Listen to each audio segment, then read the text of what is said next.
we're planning to have a session today introduced and led by two of the key architects of the strategy process. Susan Bradley, Chief of the Policy and Technical Division at USAID's Office of Food for Peace, was going to be leading off, but she's had to leave just a few moments ago due to a family emergency. So we're very sorry that she will be unable to share with us today.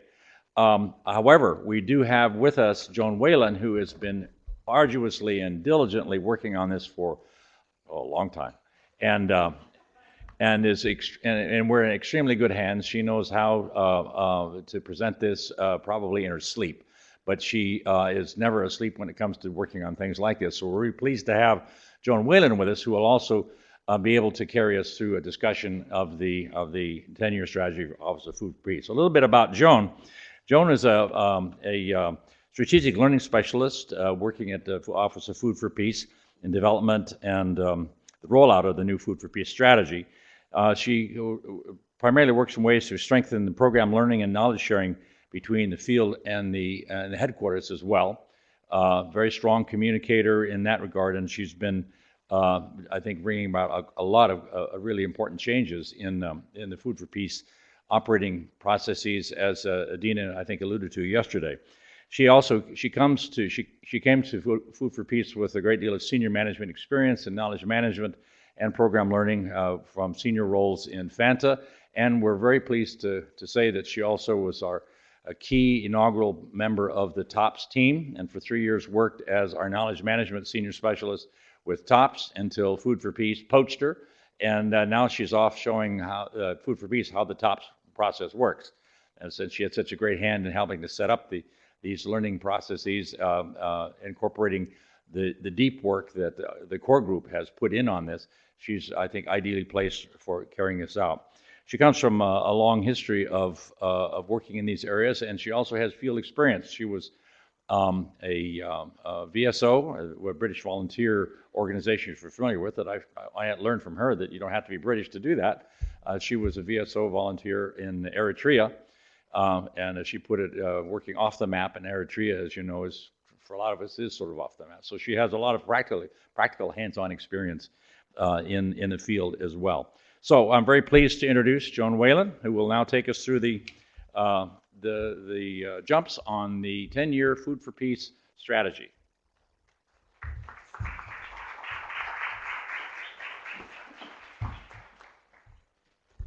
Do you need to change the slides right now? No, I'll change the slides. Okay. How do you do it? Just this one? Okay, great. Okay, so yes, a brief and abrupt change. Susan has been called out. She is a very brilliant woman, tough shoes to fill in terms of being articulate about some of this, but I have been playing a lead role in the strategy, so we're in good shape for today, I think. But just a moment of thought for Susan and her family. One of the things that I just want to point out about the strategy is that it's a 10-year strategy, which seems really long, but it's something, you know, some of you may be wondering why is it so long, and partly it's that we had every intention when we set out on this journey to come up with a really compact process of just updating what was actually a work of brilliance, the previous Food for Peace strategy that was worked on by some of you in this room. Fanta led the process then. I know Tim Frankenberger, you were involved, Judy was involved, Judy Kanawati, and probably some others I'm not even aware of that are sitting here today. It was really a work of brilliance. It stood the test of time. And, it brought us concepts around resilience, articulated and documented there in that strategy years before anyone else in the international community were really taking on the issue. There was so much good and so much good academic analytical rigor behind that strategy that we thought, this will be a simple update. But the fact is the world does change. We're working in a really different environment. Dina addressed some of that yesterday. And there's a lot that we've learned in the meantime. There are things that the last strategy talked about as a roadmap for the future, like how do we start looking at sustainability? How do we start working more collectively with other actors? But those were just ideas at the time, and there was no real roadmap in the strategy for how to actually get that done. So I'm going to walk you through a couple of the simpler parts of this process. I think were looking at the old strategy and looking at some of that underpinning and rigor and where we were able to just update it a bit. But I want to ask a question first. How many of you knew that Food for Peace has its own definition of food security? No one. Tim, you probably were involved in writing it. Mara, you were, Mara also, I'm sure, was involved in the last strategy, too. Another old timer. All right, we do. And the old, we do have our own, and it's worth, it's worth understanding. And so I won't get into a lot of detail about how we've updated it, but I just want to say here it is, and I'll read it out loud. Food and nutrition security, we have updated it. Food and nutrition security is achieved when adequate, safe, and nutritious food is available, accessible to, and well utilized by all individuals at all times to support a healthy and productive life.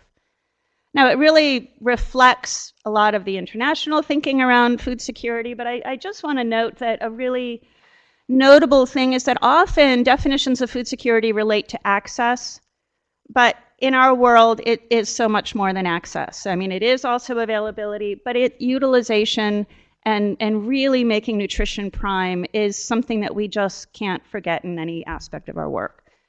Another big change is that previous definitions, our old definition of food security, talked about adequate food.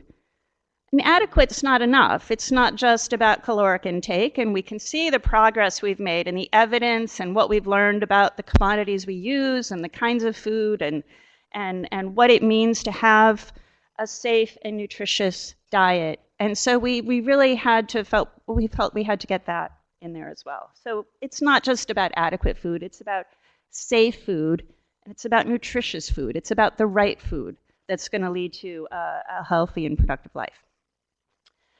All right, next question. Who knew we had our own conceptual framework?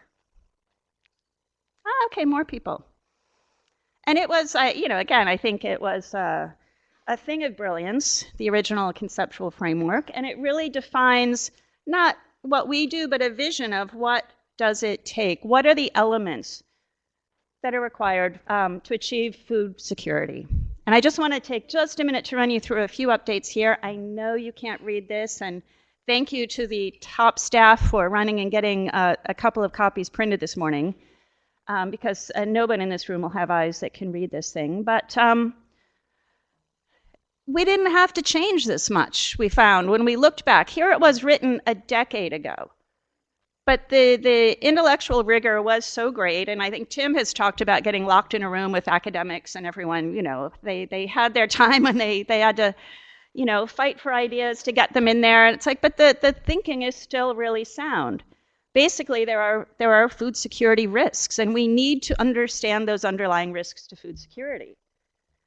Above that, there are desired program outcomes that relate to resources, productivity, income, consumption, and human capital.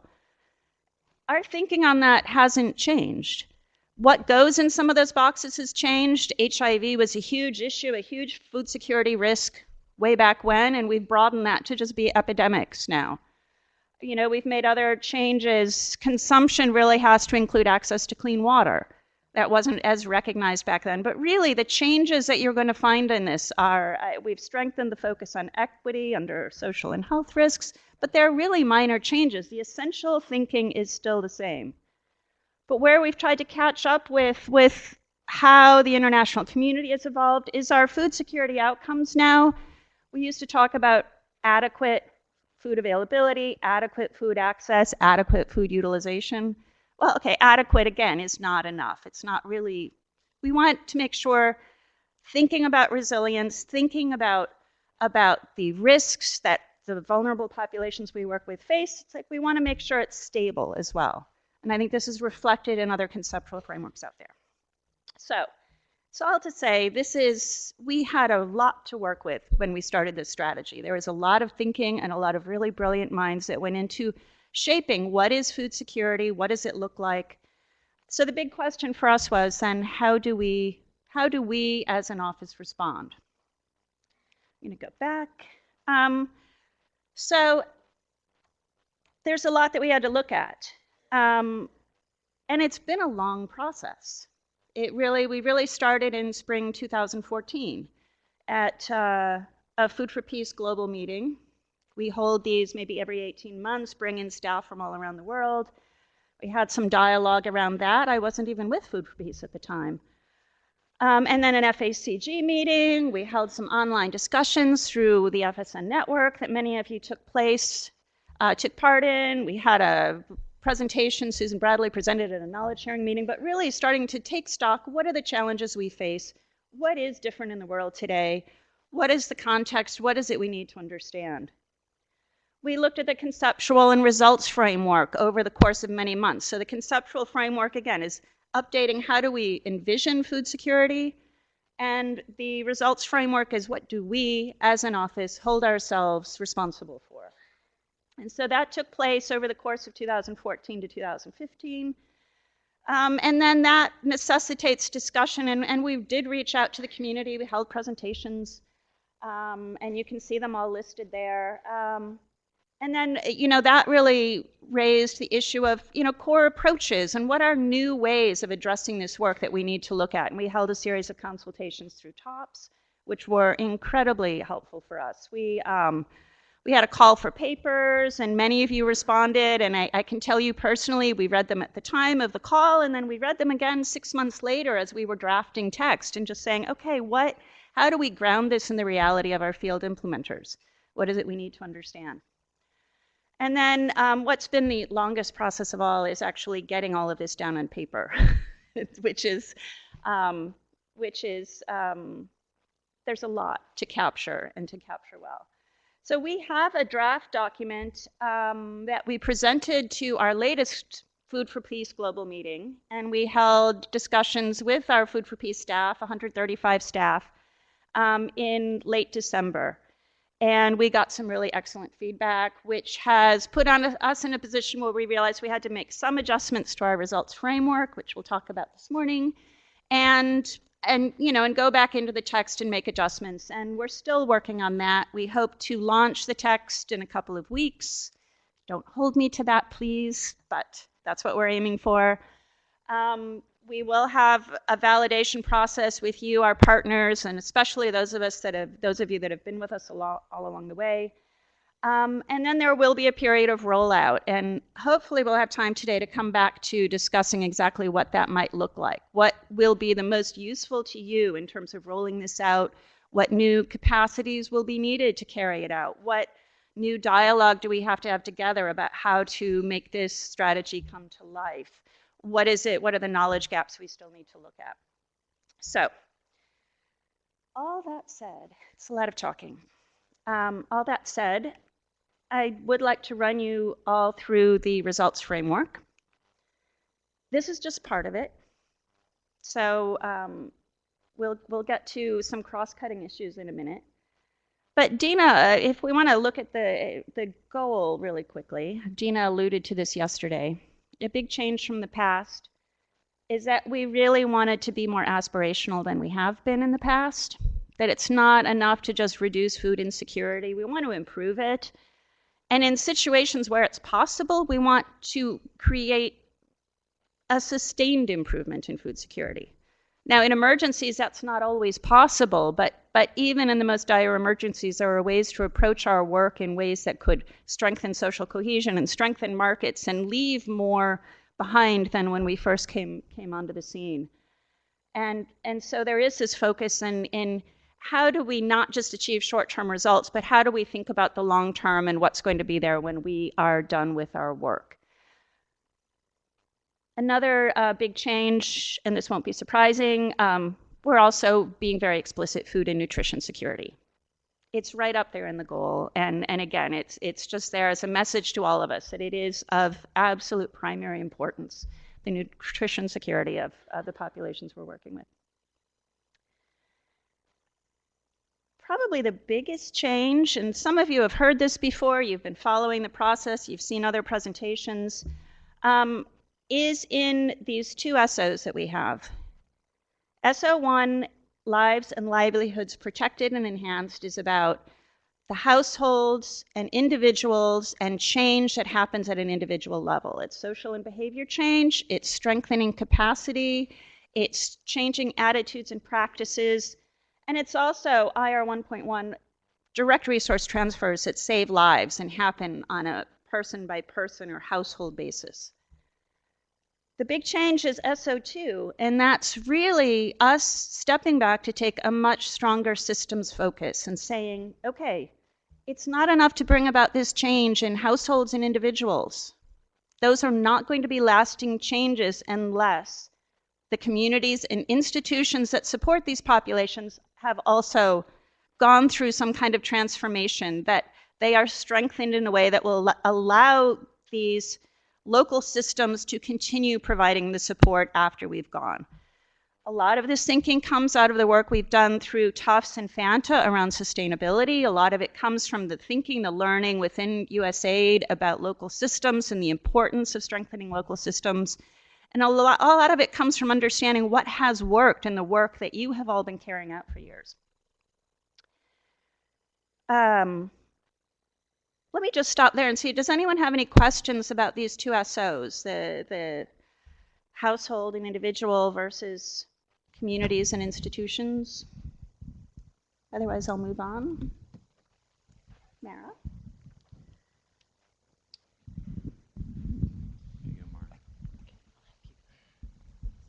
This is just really quick. Given that this is somewhat different from the last framework that was handed out, are you going to be providing copies of this? Yes. Okay. And I stress too, before anyone panics, this isn't the whole thing. There's a little bit more. Oh, okay, good.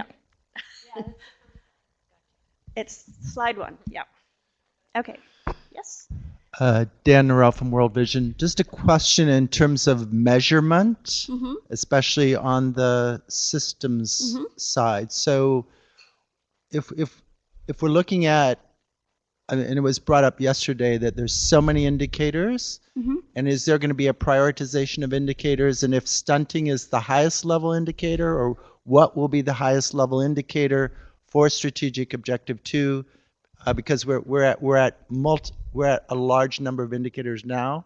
So in terms of prioritization, so that you're not going in one case 162 different directions, but actually a prioritization, especially on the systems side. And I really support the systems side, but I'm just wondering in terms of measurement.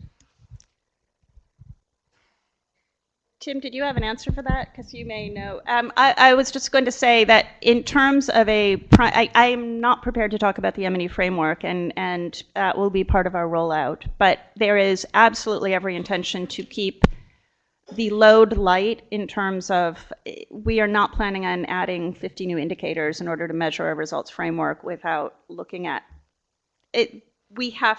There's every intention of keeping the load light. The Resilience Center is working on a transformative capacity index, which I can't talk to you about in great detail because I don't know.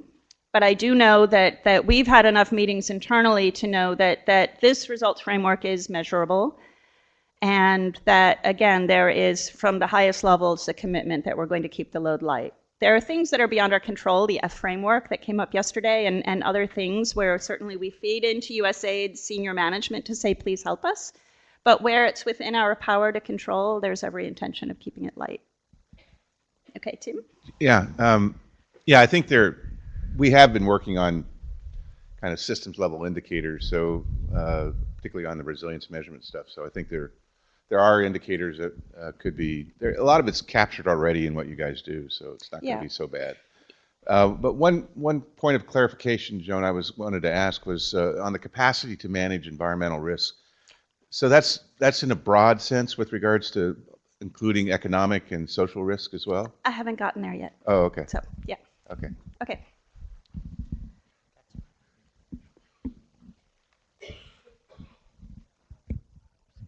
Thanks, Joan. I love the emphasis on sustainability, and I see a link to that under SO2 with the term transformed. But on SO1, I'm not seeing the sustainable language or anything that would contribute to sustainability in the language on SO1. Because I think that when change happens at an individual and household level, it's by nature not sustainable. There has to be something that is going to continue the transfer of knowledge, there has to be something more than an individual change at an individual level. And so it's our contention that SO2 is necessary in order for there to be sustainability. There has to be support from community networks, from peer groups, from local organizations, from continuing, education systems and other capacity building efforts that it's going to happen on its own through the local system, not because we are there providing. And so a care group would be an example of a community level group that is helping to provide something that is going to make that change continue. So it's not just the one mother, it is about a mechanism in that community that is going to help perpetuate that change. And so the care group would be on SO2. Does that make sense? Okay. Yeah, Judy? no, I was just thinking more of like individual empowerment, agency, efficacy side of things as well. But I understand what you're saying for sure. Mm-hmm.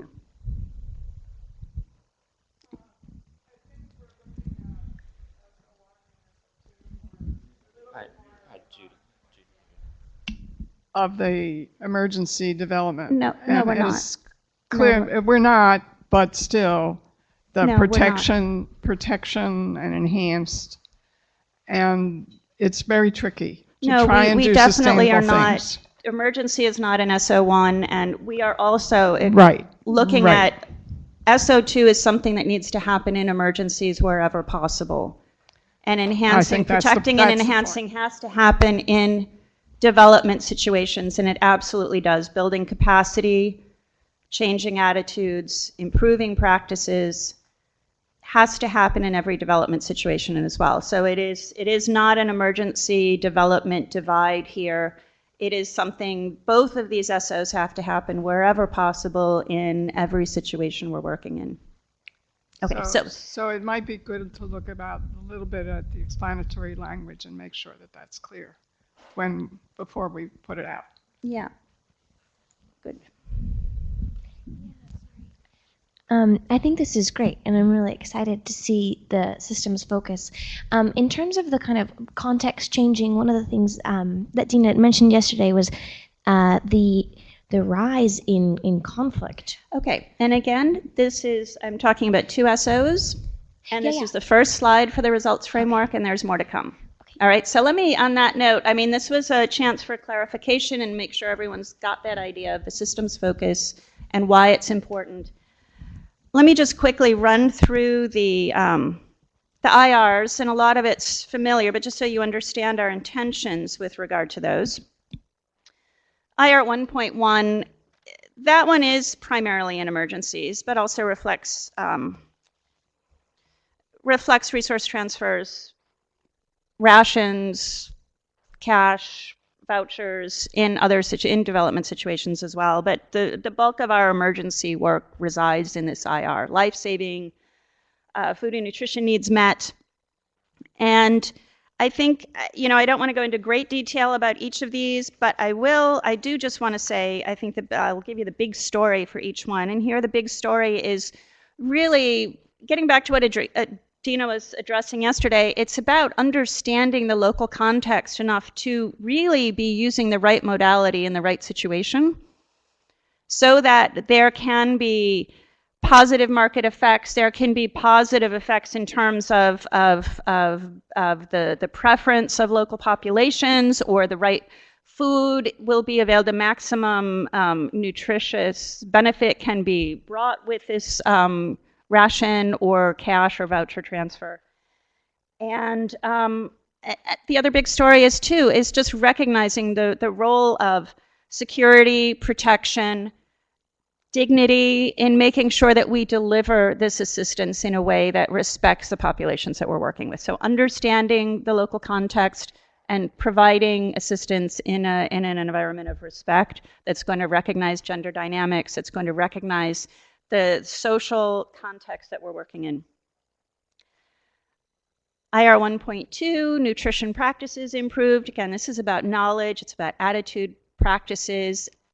the big story here is that we're looking, I mean, as all of you know who've been following new evidence in the nutrition world, we're looking at an expanded vision of what nutrition means. And so it is nutrition sensitive, that WASH is incredibly important. And so practices, individual and household practices around WASH, around family planning, that this is also important. There's a huge impact on nutritional outcomes. And care practices of young children, that this is also important. And again, this is right now we're talking about what happens at the individual and household level. So again, it's the knowledge, it's the attitude, it's the practices, it's work you've been doing, it's work you excel at. IR 1.3, capacity to manage environmental risks.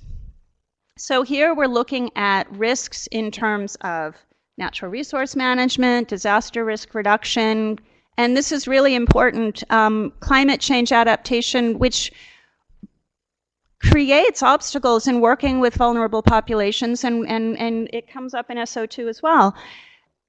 It's that future orientation, so that, you know, how do you change practices and help populations understand future risks that have not happened and adapt in time. And so that's something that I've heard from the climate change team at USAID again and again, and that the big struggle is that future orientation. And it's not enough. We have full plates dealing with the threats, the environmental risks that populations face today.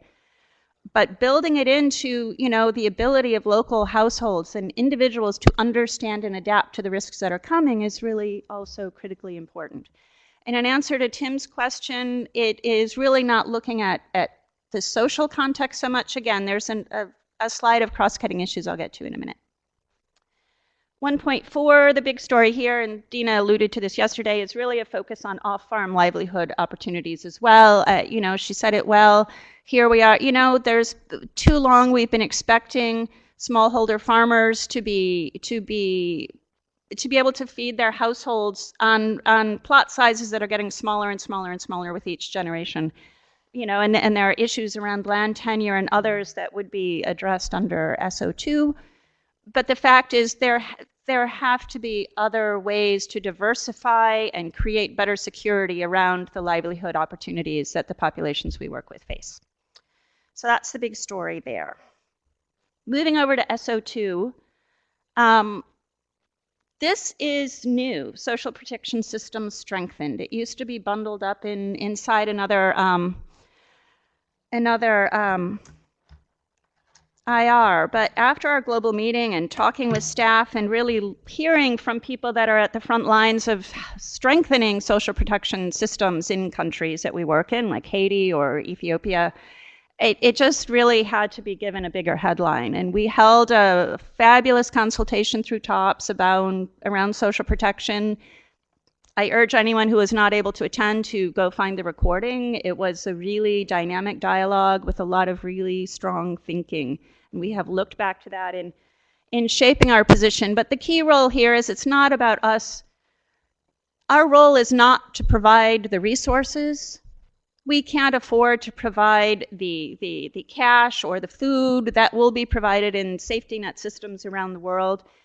But our role really is to encourage governments to take this on, to help strengthen the capacity of national and local government systems. And you know, there are many aspects of our work where we're doing that already.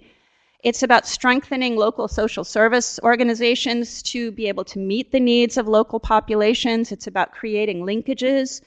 And so it's just out there. And again, I urge you to listen to that consultation. It's always great when we get you guys together talking about what it is you know.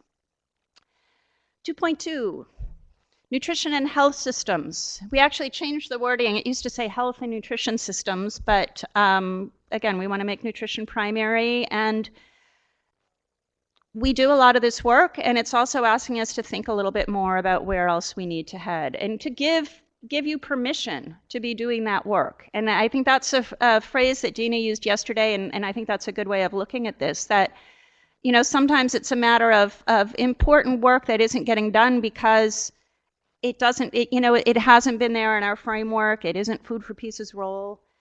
But nutrition and health systems strengthened, it goes all the way down to the community level. It's the care groups, it's the capacity of the community health workers, it's work we are doing now.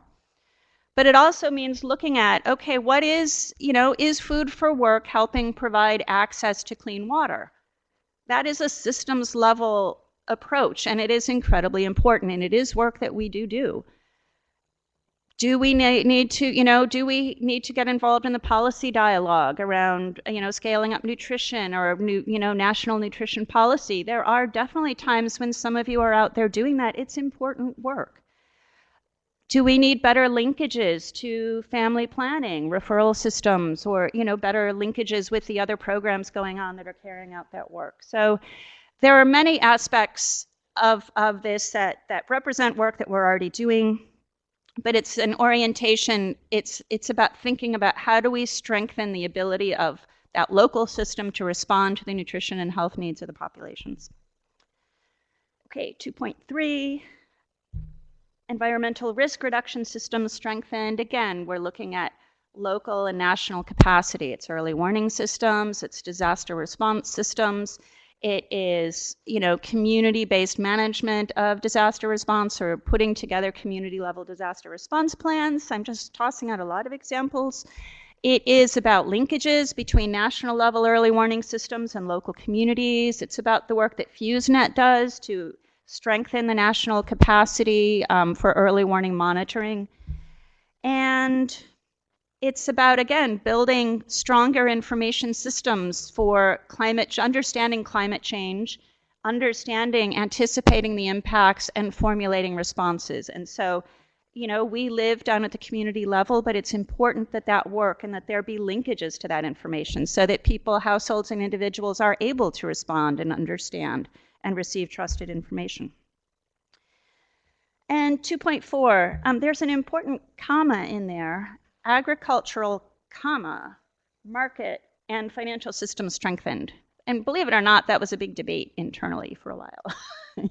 Once we got our field staff in, some people thought it should just be agricultural markets, and other people said, no, there are other markets. Our cash programming team, our markets team said we need to be out there making sure that especially if we're looking at off-farm livelihoods. So what is the overall impact on markets? Our CREA response, is strengthening bakeries by delivering flour to bakeries and giving people vouchers to purchase flour from bakeries. It's not an activity that would reside in 2.4, but it's one that is, by the way it's delivering its work, is actually strengthening a local market. And it's also strengthening social cohesion, sending local buyers to local bakeries and increasing that personal connection. So 2.4 is also about access. It's about roads, the roads we build with Food for Work. It's about bringing in, and a lot of this is work that some of you do, increasing access to credit, increasing access to insurance programs, livestock, index-based livestock insurance, index-based crop insurance. These are all incredibly fascinating new areas. And there'll be more in the text. All right, so I think a few of you have alluded to it. What's missing? I've heard it resoundingly. Carla, what's missing? You're still on the comma? Okay. The 2.4, and tell me if I'm right or wrong here, Joan. I was always, well, where is we've got livelihoods over there, okay, but where is really the production? And being from a farm, and so agricultural, so I could read that as much agricultural systems. Yes. But if we look at our results framework, is it enough to stop here? Is there anything more? I mean, we heard it resoundingly at our global meeting from people. Hi. I think somebody mentioned something about conflict. And that's a big one because that's also included in the SDGs.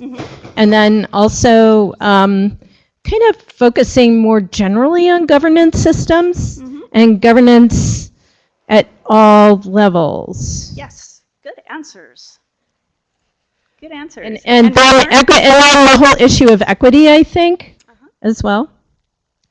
Okay. We'll stop. Yeah, hold it. Gender and youth advisor, that's my role. Gender and youth. Okay, so there are issues. We used to have social accountability more prominently placed, and then something that our staff, we kept hearing, especially from some of the governance people, foreign service officers with a governance background. It's like it's not a result. It is a cross-cutting way of working. For gender, Susan and I just kept telling Carla, no, we'll be embedding gender everywhere. And she and a lot of other very noisy people kept saying, that's not going to work, it's not going to work. We got draft text together, and you know what? It didn't work. It wasn't enough.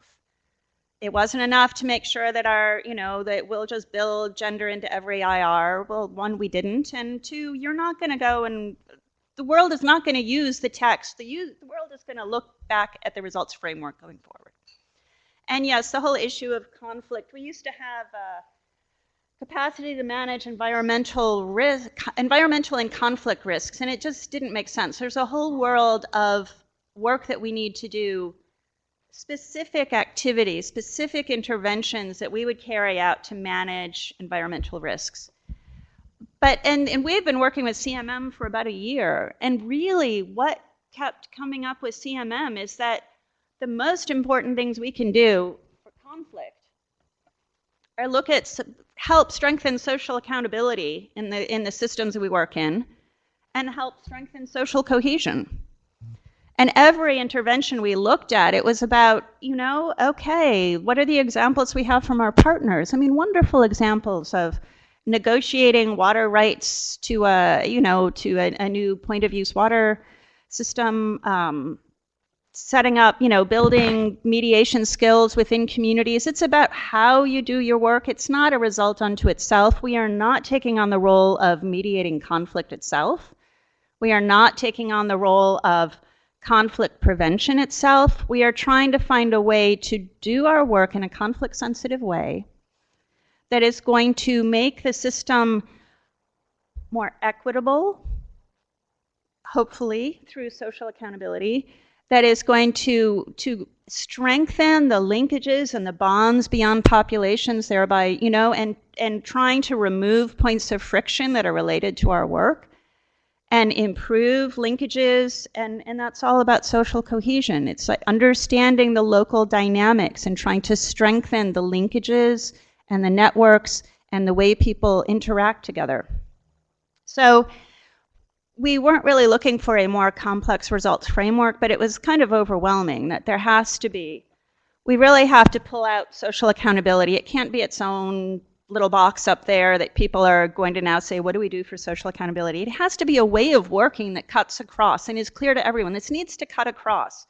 Social accountability really looks at increasing the transparency, the participation, and the accountability in service delivery. And that is service delivery, whether it is local government, whether it's the private sector, whether it's NGOs, civil society, or whether it's us in how we deliver our work. It's making sure that that transparency is there, that we use participatory processes, there are accountable systems, so that populations are given that sense of empowerment, are part of this system, that we have a system that is recognizing demand and meeting demand, and that populations have the ability to raise issues when that demand is not being met, when needs are not being met.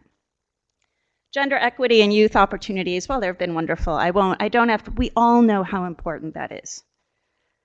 And, going back to our icebreaker question, that gender equity is not just about female empowerment, it is about women and about men. It's about gender roles. And we again, a big debate internally, equity or equality or empowerment or this, and we settled on equity. It's not about making everything everywhere equal for everyone. It's about making sure that people are given the opportunities, and Carla could probably say this more eloquently than I, so maybe I'll stop here. But that equity is really what we should be striving for. It's what's going to create fairness and relative opportunities. Youth opportunities are incredibly important. And again, you've had presentations around this. Social cohesion, Tim Frankenberger gave a fabulous presentation not too long ago about, just emerging evidence around social cohesion and the relation to resilience. And this is just to say we find it incredibly important, and that this is where we find our best response to conflict, and the areas where we're working, and the need to be sensitive. Okay. So this still isn't it, though. So do we even have any time left? I've been talking for a long time. We have also a series of what we call operational cross-cutting issues that so far has been just our own reflective look, and Dina addressed some of these yesterday. These are our own reflective look at what we need to do to carry out this strategy, but these are ones that we're going to be looking to you as a community. As we roll out this strategy, what do you as a community need to do in your own operations and your own organizations to carry our work forward? I won't go into a lot of detail about these right now because I think they're fairly clear, but there needs to be a continued focus on efficient and accountable resource management. We have a lot to do to improve our internal systems. As Dina said, we have had great changes. We are using cash now. We have been for 5 years. Our systems are still adapting to that. Our capacity internally to choose the right modality has come light years, but we still have work to do. And there's so much, that FuseNet has been out there providing us incredible information in order to respond in a timely way to emerging crises. But there's more we can do in terms of that mechanism. There's more that we can do to build capacity internally to, again, respond in the most efficient ways. We've done things like pre-positioning warehouses, and we need to keep looking at that, and how do we best use the wonderful new nutrition products that we have at hand? How do we use them in the most resourcefully efficient way? Monitoring, evaluating, analysis, and applied learning. Again, we've come light years. We have an M&E team now. We have taken on baselines and finals so that we have comparable information across programs. We are doing more and more to make sure that we can apply and utilize the information we learned from our evaluations, but it's just something that's out there. It's something we all need to do, your own organizations. It's a beacon out there. It's we'll never do enough of this work to understand what's working and what's not working. And then finally, this has been a huge new area for Food for Peace. Leadership, coordination, and partnership strengthened. We have a policy team that is out there working with the Food Aid Committee, with ECHO, with DFID, with World Food Program at the Executive Board sessions, working on the World Humanitarian Summit, because it's really important that international policy keep pace with what our needs are, and that we serve as someone who can connect what we see happening on the ground with what's happening at those levels. And so there's been a huge commitment under Dina's tenure to engage in these processes, to engage with the State Department's Office of Population, Refugees, and Migration, to engage in ways that help make sure that policy reflects actual needs in terms of implementation and getting our work done. And then coordination, you all realize that the level of coordination that's happening internally at Food for Peace, we are part of Food for Feed the Future and our development programs, that has required new ways of carrying out our work. It's required new ways of designing our work, implementing our work. It's putting new demands on you as implementers in terms of how you coordinate and collaborate and cooperate with others. And we believe firmly that that's a really positive step for the future, but there needs to be recognition that it takes time, it takes staff, it takes longer to do what we want to do, but I think we are 100% committed to the fact that it is going to allow us to do more than ever. So one final word on this huge framework is that we can't stress this enough, and we do in the text, and we will, I think, even more in the text and in every meeting we have about this. We do not expect every single one of these results. This is not a cookie cutter of what is supposed to happen in every country that we work in. It is absolutely not a cookie cutter. This is describing a framework of what we consider ourselves to what we consider in our manageable interest.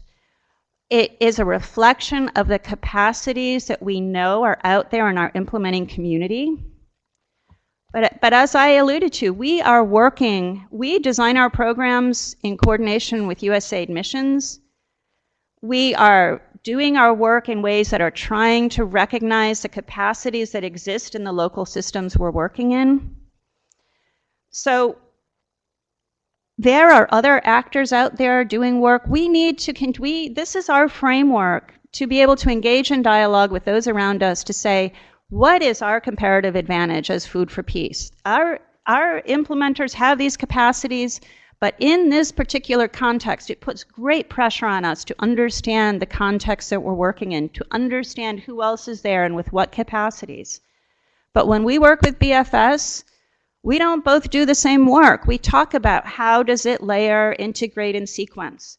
That is really critically important. And so no two programs will look the same, no matter where we are, because there are different local capacities, there are different risks and needs at play. There are different actors that are in that space bringing their own skills and resources and capacity. So I can't stress it enough.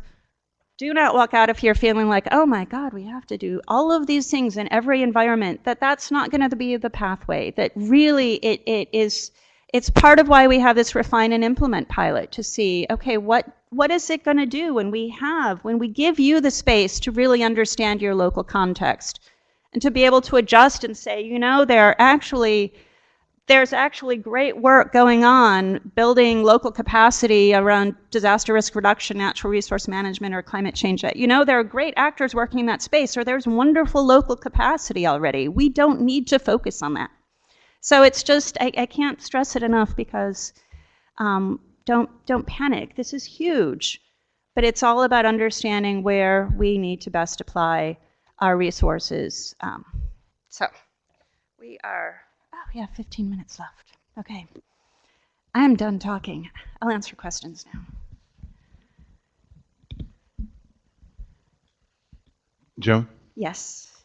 I think it's great results framework. My only concern is if we do take into account that different contexts will have different risks, having that IR 1.3 with environmental risks only, when our conceptual framework has all these other risks outlined. Mm-hmm.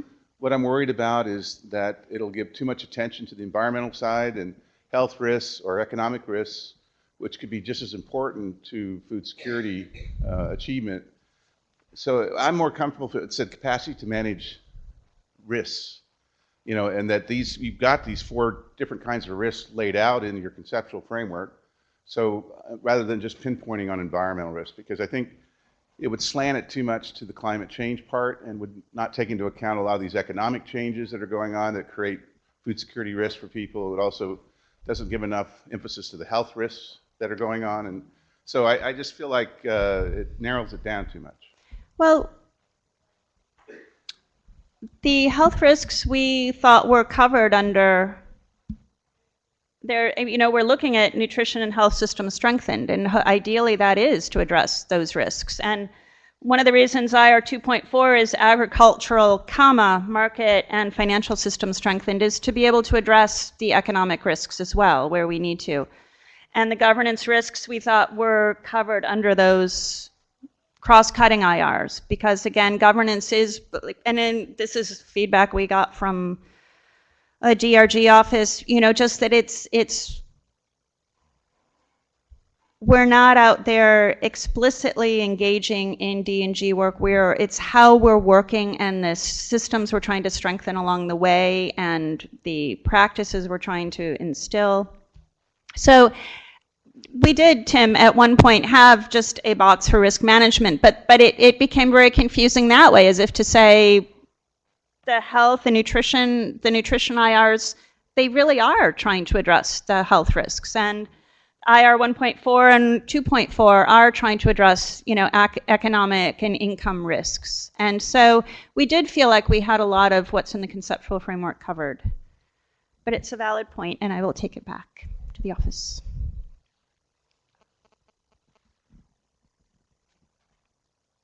Anyone else?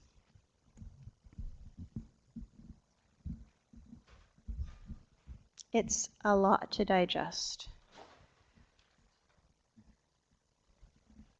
Mara? Oh. Yeah, I was hoping. Oh, I was hoping that we would see something on collaboration at the local levels, like private and public partnerships coming out strongly, so that we get more intention about building those partnerships at the local levels. No, and that's an important point. The first draft of the Crosscutting IR Leadership Coordination and Partnerships, I think that you will find it hopefully embedded in the text in the IRs. But I fully admit our original text for IR 3, the Crosscutting Leadership Coordination and Partnership, didn't address local partnerships. And so as we've gone back after our internal review, that's one of the big changes that we're just trying to address, because you're absolutely right. It's fundamental to how we work, and it's fundamental to SO2, is strengthening local partnerships, whether it's civil society or the private sector or local or national government. But that's a great comment. Anyone else? Yeah, Pam? Thank you. Hi, great presentation. One of the issues that I feel that Food for Peace has had when having cross-cutting issues is that they are difficult to address, right? So I'm wondering what lessons you have learned and you're considering so these cross-cutting issues will be more systematically, addressed and measured. I don't know about, I actually can't address that. We have talked about the difficult, when something becomes cross-cutting, we have talked about needing to measure, but how that will actually flow into individual programs, I'm not sure. I can't answer that right now, but it is something that has come up. I wish Susan was here for the historical view, because I actually can't answer that one, sorry. Yes. Dan Enerson, Samaritan's Purse. In the next 20 years or so, the majority of the world's poor will be in urban environments. I'm wondering how this framework can be applied in an urban setting. We gave a lot of thought to whether or not we need to make a change to urban environments, and we looked at the data, and you're absolutely right that there have been huge demographic shifts. First, I just want to say that we do respond in urban environments in emergencies, and we do, and it's one of the things we need to change in our text. We don't acknowledge that enough in the draft text that we have right now, and it came back from our emergency staff.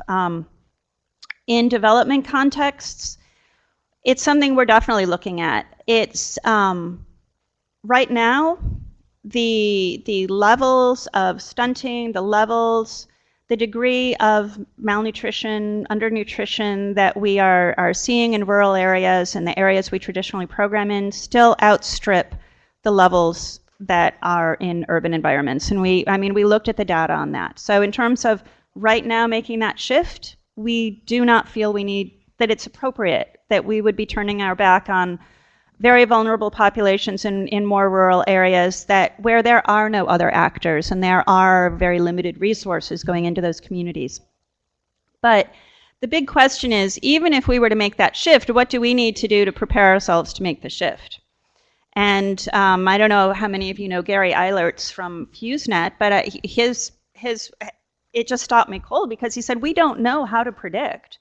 We don't know how to analyze urban livelihoods, to start predicting urban hunger. We don't know how to do that yet. We need to figure out how to do that. And this is a man with, 30 years experience at the helm of HughesNet. It just isn't, it's based on rural predictions.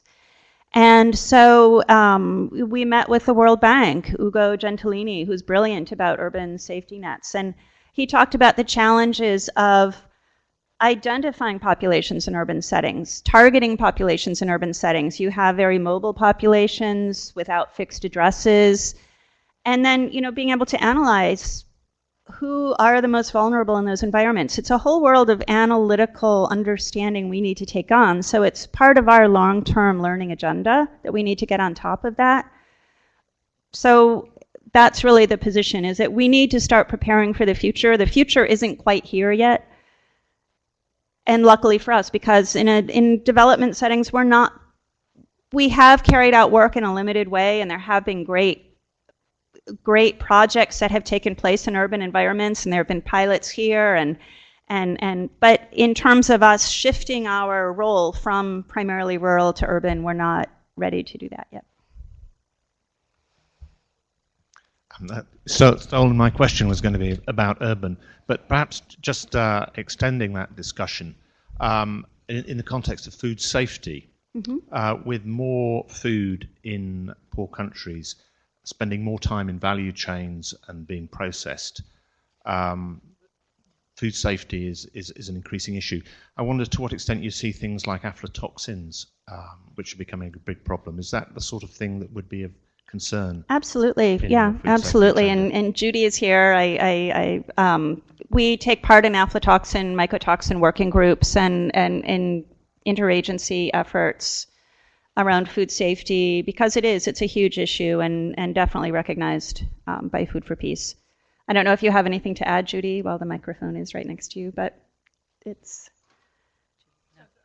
I think Rufo is presenting on that today, right? Our food technologist is going to be here this afternoon, and he's going to be presenting on some of the models that we're working on for local producers and the whole issue of food safety. And he's coming with a fellow from the Agricultural Marketing Service from USDA, and we worked out a very interesting audit process that we're going to be using increasingly for local and regional producers, together with UNICEF, WFP, et cetera, et cetera. Thanks, Judy.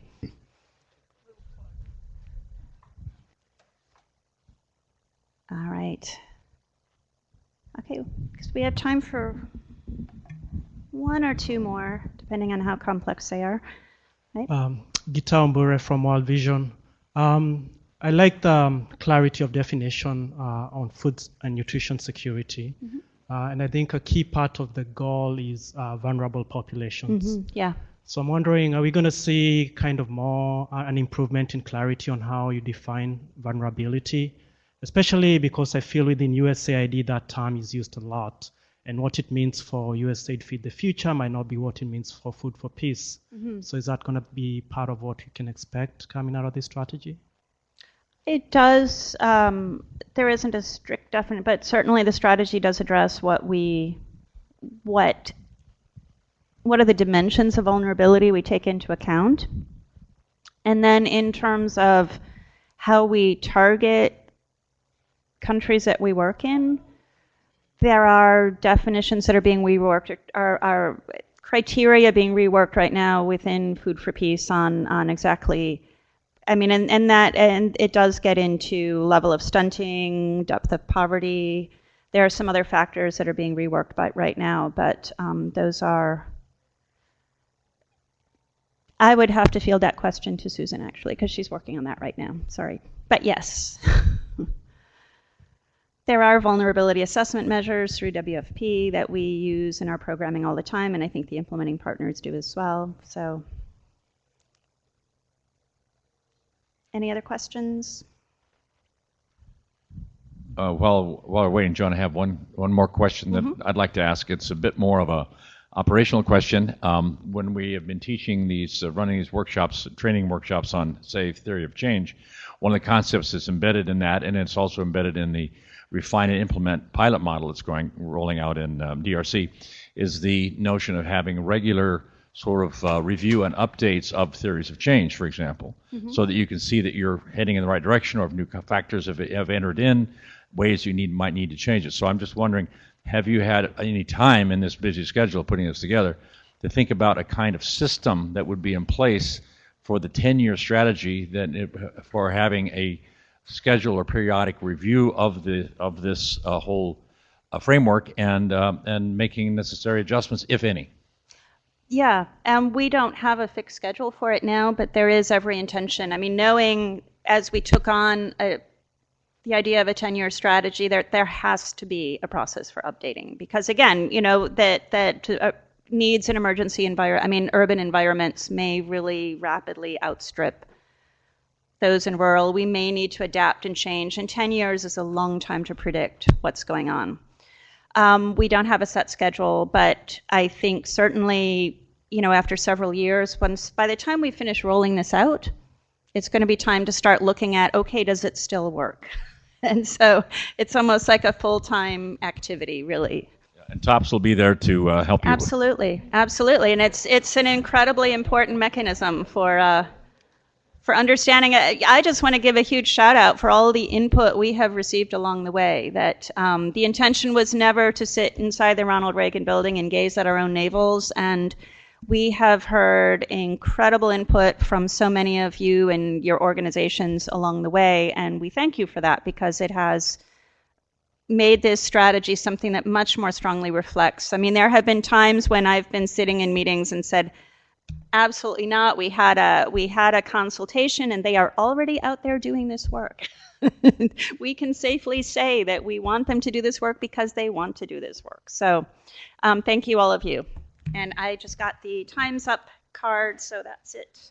And thank you, Joan.